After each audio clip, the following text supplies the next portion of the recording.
ৰদালি এন্টাৰটেইনমেন্টলৈ আপোনালোক সকলোকে স্বাগতম জনাইছো। আজি আমি আলোচনা কৰিম লেমন টি কেনেধৰণে প্ৰস্তুত কৰা হয় আৰু লেমন টিৰ উপকাৰিতাৰ বিষয়ে আলোচনা কৰিম।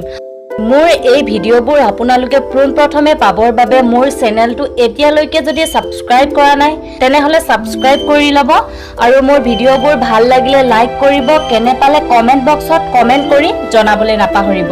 বলকচোন এতিয়া আমি যাওঁ ভিডিঅ'টোৰ মাজলৈ। লেমন টিনো কেনেধৰণে প্ৰস্তুত কৰা হয়।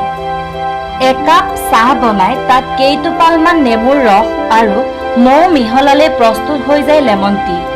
এতিয়া আমি আপোনালোকক জনাম লেমন টিৰ উপকাৰিতা গুণৰ বিষয়ে। লেমন টিয়ে আমাৰ শৰীৰৰ অলাগতিয়াল টক্সিন বাহিৰ কৰি শৰীৰ শোধন বা ডিটক্স প্ৰক্ৰিয়াত সহায় কৰে। শৰীৰৰ ওজন কমোৱাত লেমন টিয়ে সহায় কৰে আৰু মেদবহুলতা থকা লোকসকলৰ বাবে এই চাহ অতি পানীয়।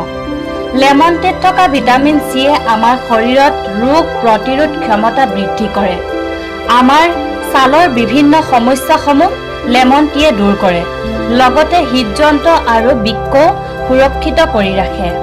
পাৰিলে লেমন টি আমি সকলোৱে সেৱন কৰিব লাগে কাৰণ ইয়াৰ বহুতো গুণাগুণ আছে।